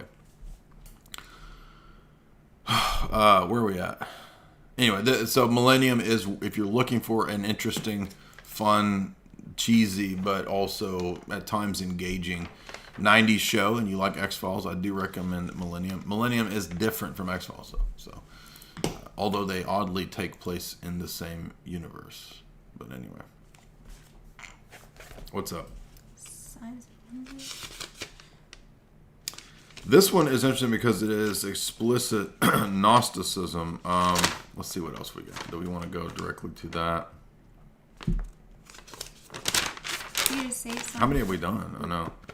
Do what we should do. We got the movie to do as well. So we also skipped Musings of a Cigarette Man, Jose Chung, Fresh Bones, the movie, Chaco Chicken or something. and Chaco Chicken. Yeah. That, I think didn't we do Chaco Chicken in the TV show though? I think I did. Oh, maybe. How long have we gone? How many have we done? I don't even know how many we've done. Let's talk about the movie. Right, so we've kind of been jumping around. By the way, when we do the second half, if you want to, because X-Files is a lot of viewing, a lot of time, and we did watch many of these for many years, over and over, we are going to make this a half and half. So there's just too much to pack into, 2-hour installment. So if you want the full show, subscribe to Jay's Analysis, and you'll get the rest of this in the next couple of days, as well as the rest of last night's show about Tibetan Buddhism and Empty Man. Let's do. Let's do the movie because we just. We're gonna do the movie, and this will be the end, and then in the second half we will do the other episodes, Jose Chung and whatnot, and the overall story arc, which is important. And by the way, don't waste your time with the second X-Files movie. It is terrible. The only thing relevant in that is that the priest is a pedo priest, which is interesting. But it's about organ trade. So you think that the movie is about this pedo priest. Turns out it's about the organ trade, which is interesting, but it's not a very good. The movie is terrible, right? The first X-Files movie is pretty good. It's a lot like Aliens. It's a lot like The Thing, but it's still good. Where in the sequence does the movie fall? It's around season 4 or 5. Okay. Like maybe between 4 and 5. Okay. So it's 1998. So that's X-Files begins in 93. So 5 years of X-Files, and then we get the movie Fight the Future. I'm not sure why it's called Fight the Future, unless it's suggesting something to do with alien disclosure, and that's what the future has for us. It has more questions unanswered than answered. Typical X-Files, like all of the experiments that they're doing, the syndicate and the fancy man. Yeah, that's true. Like they're very sparse with their information about what was. That should be on. added too. There is this group, which is very fascinating in the X-Files narrative and story, known as the Syndicate. This is, for all intents and purposes, the Illuminati. Okay, the Syndicate has a global reach. We know from musings of the cigarette smoking man. The cigarette smoking man is based on. I just went blank. Famous CIA operative. It's in my notes. I just went blank. Cigarette Man is. E. Howard Hunt. Oh. Yes. Tom Cigarette Cruise? Man. Yeah. No. Well, Ethan Hunt in Mission Impossible is also based on E. Howard Hunt. Okay. And the cigarette smoking man, who is kind of the point man CIA guy that is behind all of this. Yes, and that we're gonna save that though, because that's one of the best episodes, musings of the cigarette smoking man, because all the classic conspiracies are pretty much rolled into that episode. Not so much. Well, it does mention the alien crap, but the real conspiracies, right? Like MLK, RFK, JFK stuff is in that episode, and that episode's pretty legit. What were we talking about, cigarette man? I don't know. I forgot what I was He's talking in about. the movie. Oh, the Syndicate. Yeah, Syndicate's the Illuminati, right? And the thing about the movie is that, so this, you can imagine what I'm talking about. This is 1998, and it begins with a big event, a big boom, such that a federal building collapses. Now, the imagery and scenes that you see in Fight the Future, it looks like the OKC, right? That's the look that it has. But this is after OKC. I think this is Big Nine event. This is predicting Big Nine event stuff. And what's fascinating that I've seen the movie 2 or 3 times in the past. I haven't paid a lot of attention to it. But reviewing it this last time, I never noticed that they explicitly say that Terry O'Quinn, who plays the John Locke character in Lost, who's in the Millennium Club in Millennium, in this episode, in this movie, he goes into the building to ensure that the BOMB takes the building down. And it's later said that they intentionally brought it down. A faction within the deep state intentionally brought the building down to cover up things, to destroy the FEMA stuff that was there. Now, in this narrative, obviously, it's about alien crap. But so throw the alien crap out, and it's the Big Nine event. It's the exact story of the Big Nine event, right? What was that? WTC7, CIA, FEMA, records, all kinds of stuff there. Monetary stuff. This is, again, yes, obviously, anybody who has an IQ over, I don't know, 110 can figure out the Big Nine event. It's not that hard to figure out. But it's couched here in this movie within the alien BS, black goo, the alien black goo crap. Well, what's funny about this is it opens up in, it looks like Antarctica or something, but it actually says Dallas, It's Texas. Dallas, Texas, 35,000 BC. There's bro. 300 BC or something. Then caveman, the Geico caveman. 35,000 BC. Oh, really? Mm-hmm. Oh, 35K BC. And their Geico cavemen are wandering around. And We're all descended from Geico They cavemen. get attacked by aliens. They get the black goo in them. Right. And then... And that mutates the suddenly Geico cavemen to be our great-great-grandfathers. Right. So human beings are Geico cavemen plus aliens and black goo. Right. We'll get into the movie does relate to the overall X-Files story arc. And the story arc is panspermia. Okay. So we'll get into that later. And we'll talk about lone gunmen too. But more interesting than the alien gibberish and disinfo is the fact that the guy that Mulder meets, who's the whistleblower at the beginning, who tells him that John Locke from Lost took the building down on purpose. The whistleblower says, this is silent weapons for quiet wars. Now, that's a famous document. If you're not familiar with it, go look it up, right? And he says that they brought that building down on purpose, and this is all to cover up the big story, right? Now, this goes into the alien narrative, but it's just fascinating that he says that and couches within that Silent weapons for quiet wars. And his name is Kurzweil. Now, it's interesting because Ray Kurzweil is not a whistleblower, but he's the pioneer of transhumanism. So curious names going on here. But the other interesting elements about this is that we know that the syndicate meets in London. One of their key figures, the well-manicured man, is a London elitist. He's one of the London elite. And the syndicate is of course, globally connected. They have a deal with these entities, which is interesting because I suspect that you could say, in a sense, that the elite of our planet do have a deal with the devil. Not with aliens, but with the devil, right? That's a story in Doctor Who, too. And what we know in the movie is that there is a field where they're doing GMO stuff with corn.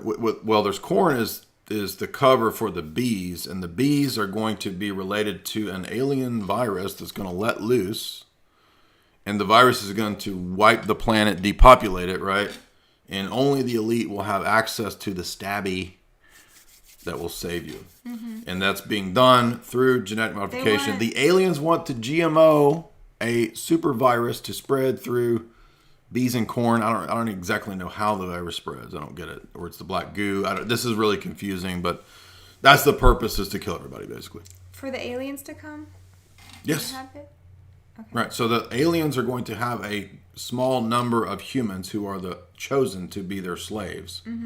Most of the humans are going to be killed. Okay. That's the alien plan. So the big plan is what the elite in the real world, our world, want. You see? That's the whole story of X-Files. And they're doing it through GMOs. By the way, one of the key episodes that also deals with this is Brand X, right? A big tobacco GMO pharmaceutical conglomerate is figuring out a way to genetically modify tobacco. It's not just tobacco, it's other stuff. Again, the whole narrative is mass depop. In fact, it even... Remember the episode with Joe McHale in the new season? Yeah, where he's like Alex He gives Jones. a 5-minute... He's an Alex Jones advocate. He's a 5-minute speech on his YouTube channel where he lays it all out. And he's like... what he says is accurate. I mean, not alien bullshit, but what Joel McHale said. You could probably pull the clip up, right? Look up Joel McHale X-Files speech. That's real. That's really what's going on. Anyway, so what is the big message here of the movie? The Big Nine event had a rogue faction of the government that did it. The other big events also had similar patterns and footprints. And this is not an isolated event, but is part of a bigger narrative of a plan between entities and powerful humans who are aligned with the worldview of these entities to depopulate the planet so that the elite can go into the future. Hence, fighting the future. It's a GMO death cult, exactly. I like when they're about to kiss, like cringe kiss, and the bee stings her in the neck and she faints. Right. That's my favorite part because nobody wants to see them kiss. It's just really weird. All right, let's do the super chat. Go ahead. But then at the end, in typical Scully style, she's been abducted and put in a goo vat on a spaceship in Antarctica, and then when it flies over her head, she misses the whole thing. She doesn't even see the spaceship. That's right. Yeah, she always misses That it. abducted her, and so she still has this like. Yeah, well, until excuse after not to believe. about 8 seasons and 300 encounters with things, she finally quits being a skeptic and starts. And she has to then convince Robert Patrick, the Doggett character, to not be a Even skeptic. after right? she's abducted, she doesn't believe. She has to go to join MUFON. Yeah, but remember we just watched Daemonicus, which is a Millennium-esque episode where Doggett and Reyes don't believe that there's... Reyes believes that Doggett doesn't believe in the demonic. Yeah. And Scully's like, yeah, this is pretty much demonic. Right? You have to admit this. Do Doggett. Agent John Doggett from Boston. Not from Agent John Doggett from New York. Eh. Yeah. Agent Mulder. Agent Scully. Agent Mulder, I don't believe in a bunch of hoodoo. I don't know. It's not right. It's more raspy. I can't get the right rasp, but Doggett saves Scully. Agent John Doggett. Agent Scully, I don't believe in a lot of hoodoo. Bat Boy. He saved her What? from Doggett saved Scully from You Bat Boy. telling me the Bat Boy's real? Yeah. all right. Let's read the super chats. Okay. Amon. Armand has donated 2021. Thank you. It is 2021. Thanks. Happy New Year, Armand. Thank you for that super chat. That's awesome. I heard a theory the cool. Okay. The real Cooter Brown 550. I heard a theory the other day that said one reason that aliens got pushed so hard is to make people more accepting they should encounter an evil spirit. I thought it was kind of interesting. That goes along with what I say about vampires and vampire novels and why they were pushing that so hard in teen romance. Paranormal romance was a big section in the bookstore. So yes, that's true. Rusty Shackelford 14 has donated $25. Happy New Year. 4D. Well, Rusty Shackelford is from King of the Hill. I know. It's an inside joke. Right. Okay. $25. What up, Rusty? He's a long time super chatter supporter. Much love to Rusty. Happy New Year to you, bro. The real Cooter Brown again, $5. That's a very Lynchian idea, an undercurrent of something eerie or gross in picturesque settings. Yeah, he's talking about this suburb. Right. Yeah. I mean, think of Blue Velvet. You got perfect picturesque 50s looking suburb. And there's an ear, right? Mm-hmm. Comical often finds an ear laying there. Alex, $10. What do you think about Bob Lazar and his stories? Yeah, I think it's a bunch of bullshit. I think he's one of the classic examples of a dupe who was fed a bunch of baloney. And I have done an entire analysis of 2 documentaries, the Bob Lazar documentary, and then contrasting it with Mirage Men. So I would say, if you want the response, go listen to my analysis of the Bob Lazar story, and then go listen to Mirage Men. Or watch the documentary Mirage Men. SFAD, $5. Happy New Year. Happy New Year. Happy New Year to you, Sfad. Sing the song. What song? Do do do do do. No, do, not doing that. do, do, I don't know that song or any of the lyrics. Copenhagen, $5. A great episode is Never Again, where Scully is getting a spiked Ouroboros tattoo and it has We mentioned issues. the episode where Scully's trying to find love. Yeah, she takes a vacation, she goes off, gets a tattoo. Jodie Foster is the voice of this demon, and what it is that the tattoo ink has like LSD or something in it, and people are tripping out and going crazy. It is one of the good episodes. We may include it in the part 2. I'm not sure, but we had to narrow it down, so it didn't make it into my top 10 or 15. What? But I do like the episode. Do you know what episode I hate the most? I hate the alien baseball team. That's the dumbest of all. That's the one he hates. What? Can you remember the one I hate the most? Oh, first person shooter. Yes, when they go in the Matrix with the Wild West. That was so stupid. Yeah, actually, this is if you look at worst episodes, and we may throw worst episodes into the hour or two. I actually like Tesos dos Bichos. It's just so silly, but I like the doll one. Yeah, that's the Stephen King wrote that one actually. That was really the doll one, Chinga, I think it's called. Yeah. But the Cats one and first person shooter are usually on people's top worst list. I actually like the Cat one. The first person shooter one is pretty terrible. Yeah, it's awful. Bob, $10. Thank you. The Real Cooter Brown, $5.99. Any thoughts on the episode about the medical files stored in the abandoned coal mine? Well, this relates to the fact that the Deep State has kept a file of people's genetic history. When you are born and the baby gets his toe pricked, that has gone to the Pentagon for 40 or 50 years. That was public knowledge. Actually, Alex talked about that for 20 years. And then it even came out on CNN, I think about 8 or 10 years ago. So my suspicion is that that episode, that's the episode Paperclip, I think. And yes, the Operation Paperclip. Though that's part of the overall story arc. I mean, there's probably 100 episodes of the story arc. So you can't really, you have to just cover the overall story. But yes, Paperclip is one of those. And it has that facility where they find all these genetic records and history of people. And that's what I think that episode is referring to. 99 Nerds. 99 Nerds, $4.99. Happy New Year, Jay and Jamie. Have y'all seen Dark, German sci-fi TV series? If not, big recommend, and an analysis will be sure interesting. We watched the first season with Hesher and Spore last year, the year before.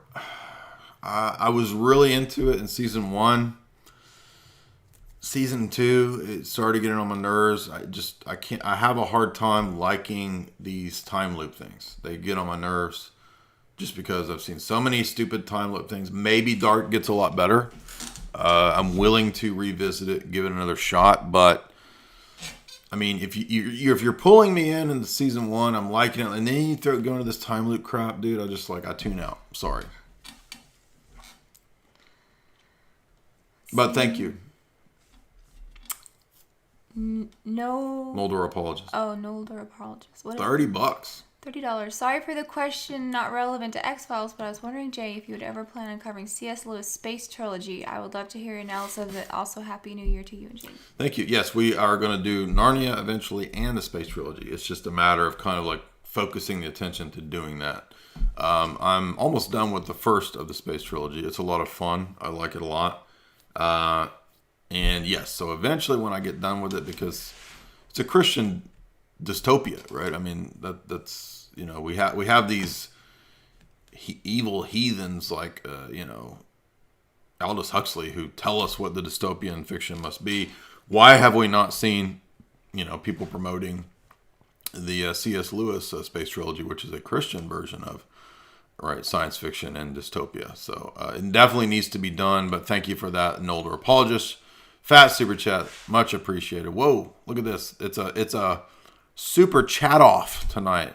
Much thanks to you guys. I hope you guys are enjoying this. This is a lot of fun.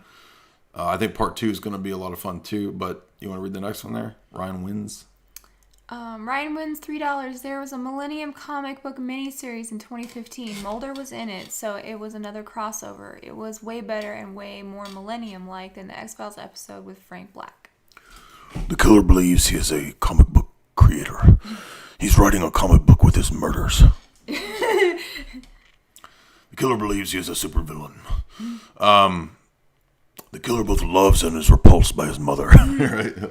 The killer feels an attraction to his mother, but also reviles her at the same time. A Millennium Boomy episode where the killer was liking the Boomies a lot. The what?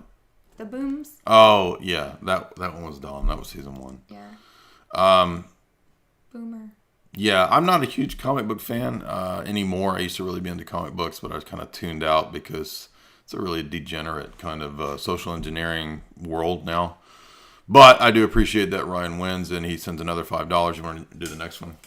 I love Fight the Future, but it's interesting how certain scenes seem to be based on 1950s British quartermass TV serials. Example, when Mulder and Scully come upon the cornfield with the glowing bee domes. Yeah, there's actually, in Fight the Future, multiple references to kind of sci-fi classics. I mean, there's that whole sequence in Antarctica is straight out of The Thing, right? I mean, it looks...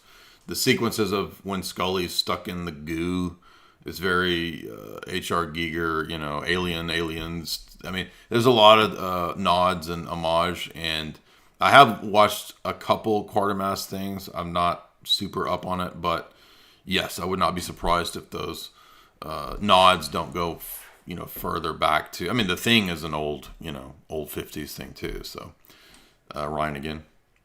No wait, no. Charlie Lee,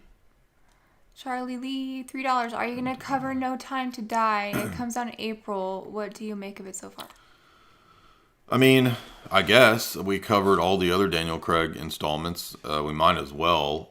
Usually they have. I mean, I'm sure this was going to be a lot of SJW, but I mean, even still, the Bond installments pretty heavy with real world elements, especially in Spectre. That one was quite full of Five Eyes, all that kind of stuff. So I do expect we will at least watch No Time to Die. I don't have my hopes up that it's going to be that great. Although, Dr. No is a good villain. I think Rami Malek could be a good Dr. No. It's just... Who sings the song? Billie Eilish. Oh, yeah. But we'll see. Next up, J-Mel. J-Mel, $30. Happy 2021 to you both. Hurry with a new book, Jay. Yes, thank you. Much appreciated. Fat super chat, $30. The problem is that the new book, I keep finding more sources that I have to read, and I have to read the entire book in this type of book. So when I get a new source, it's like I have to read through that whole book. So there's a lot that has to be done. It's a lot more work than I actually thought it would be.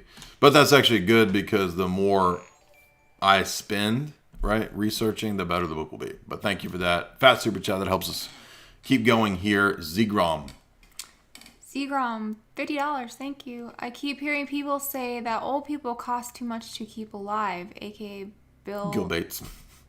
TED Talk. At what point would an Orthodox Symphonia head of state draw the line in paying taxes or charity to keep old people alive?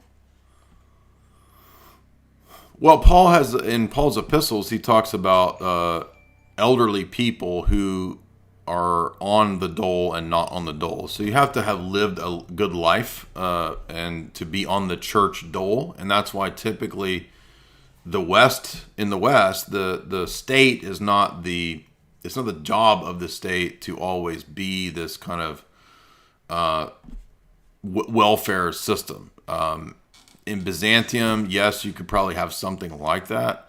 But even I think in the Byzantine idea, it's more in the realm of the domain of the church and charity for that kind of stuff to go on, not a gigantic wealth redistribution system to the state. And that's precisely kind of the principle behind why Paul says that don't put an elderly woman on the church dole unless she has kind of lived according to these basic criteria. So Paul himself kind of gives that criteria to us if you read Paul's epistles. But there's no easy answers to that because, of course, we don't live in a Christian society anymore. And I don't expect that we're going to see anything like a Christian state anytime soon. But, who knows? Maybe in the next 100 years, if it's not the end of the world, God will, convert nations and we can have moral law once again enshrined even in the civil sphere. But thank you for that fat super chat, Zegrom. Joseph Gallegos, $15. Thank you. Jay and Jamie for the outstanding stream. Jay, do you have any debates on the horizon? I was supposed to debate Azrar Rashid, who's a sheikh, and I'm going to have to postpone it because I will never finish this book. I've already committed to doing the book for Father Hears, and if I don't put that as a priority, it'll just keep getting delayed, and I've already promised to him first, and so I had to tell Sheikh Rashid that it will be down the road that we do our debate. Next. But thank you for that super chat. Much appreciated.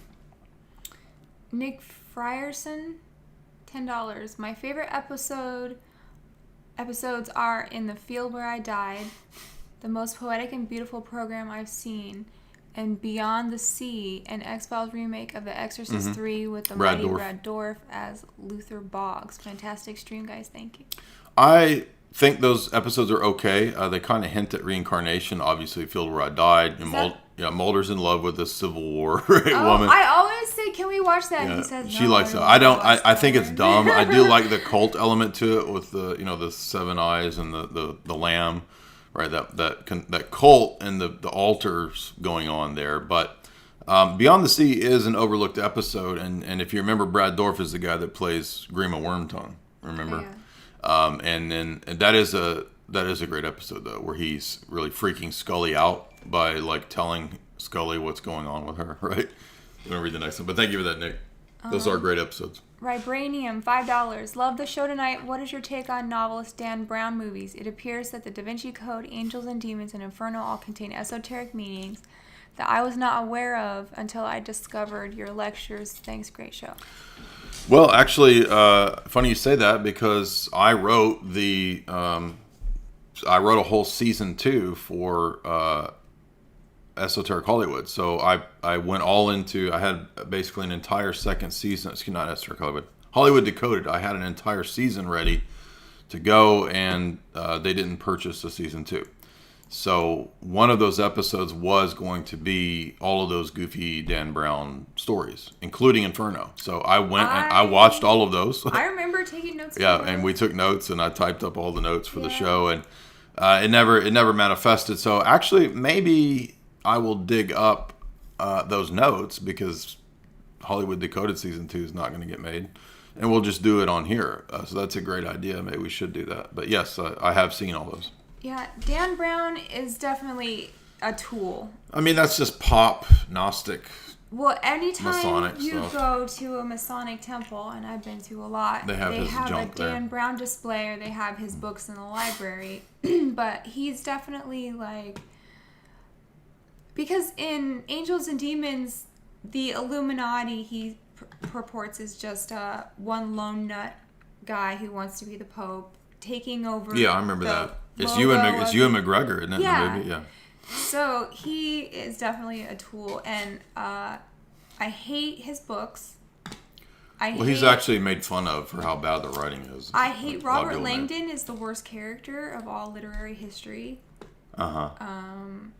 They are terrible works of art and tools for the dark side.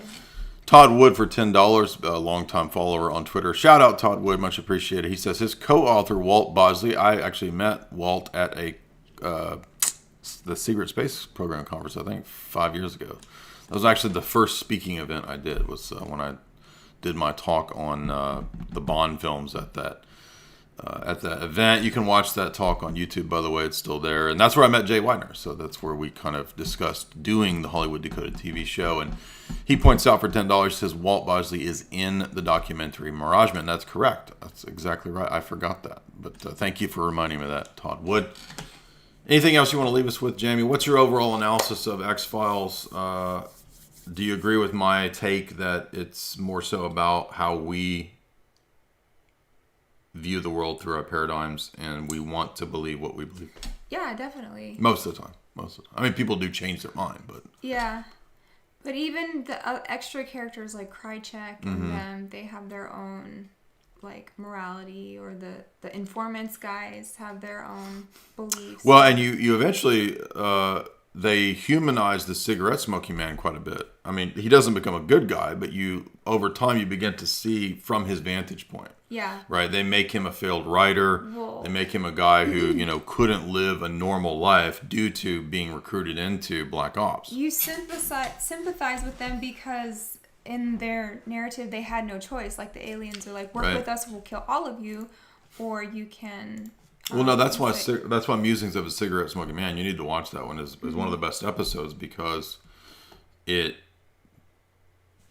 shows you the complexity of his character. He was recruited into this under the guise of patriotism and basically commanded to do all these Black Ops things. Yeah. And that hardened him to the world. Yeah. Right? Yeah. All right. Thank you, everybody. If you want to watch the second half of this, where we'll cover the story arc and more of the best episodes, you can subscribe to Jay's Analysis for $4.95 a month or for $60 a year, and you'll get access to all of the archives. Much fun.